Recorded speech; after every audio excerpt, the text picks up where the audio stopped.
সুপ্রিয় দর্শক মন্ডলী, 16ই ডিসেম্বর মহান বিজয় দিবস। মহান বিজয় দিবস উপলক্ষে আপনাদেরকে জানাই আন্তরিক শুভেচ্ছা ও অভিনন্দন। মূলত আজকে 16ই ডিসেম্বর উপলক্ষে আপনাদেরকে অভিনন্দন জানানোর জন্যই এসেছি। লাখো শহীদের বিনিময়ে আজকের এই দিনটা পেয়েছি আমরা। তো দর্শক মন্ডলী, কে কেমন আছেন অবশ্যই জানাবেন। যারা বিশেষ করে আমার অডিয়েন্স আছেন তারা কমেন্ট বক্সে জানাবেন কেমন আছেন।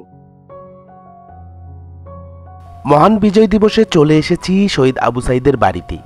দর্শক মণ্ডলী, আমরা এখন পর্যায়ক্রমে শহীদ আবু সাইদের বাড়িটি দেখব, কেমন হয়েছে, কেমন আছেন তারা।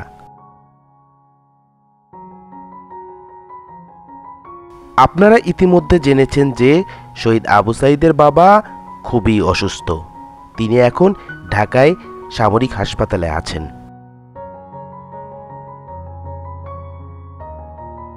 শহীদ আবু সাইদের পরিবারের পক্ষ থেকে বিজয় দিবসের শুভেচ্ছা জানিয়েছে সবাইকে এবং সেই সাথে শহীদ আবু সাইদের বাবার জন্য দোয়াও চেয়েছেন।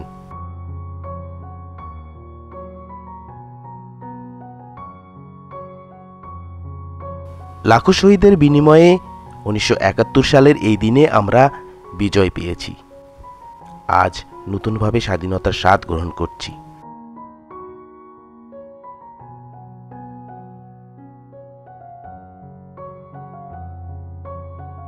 আপনারা দেখতে পাচ্ছেন যে প্রধান উপদেষ্টা ডক্টর মোহাম্মদ ইউনূস স্যারের কাছ থেকে শহীদ আবু সাইদের বাবা সনদপত্র গ্রহণ করছেন, আর এই সনদপত্র দেওয়া হয়েছে শহীদ আবু সাইদ ফাউন্ডেশনের নামে।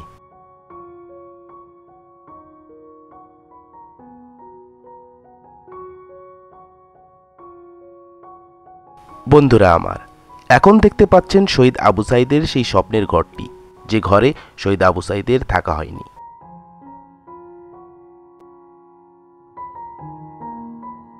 নিঃসন্দেহে শহীদ আবু সাইদ রয়েছে সবার মনে, সবার অন্তরে।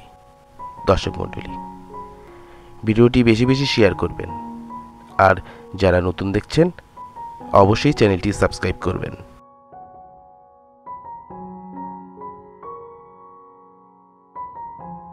এই মহান বিজয় দিবসে শহীদ আবু সাইদকে শ্রদ্ধা জানিয়ে শেষ করছি। ভালো থাকবেন, ধন্যবাদ।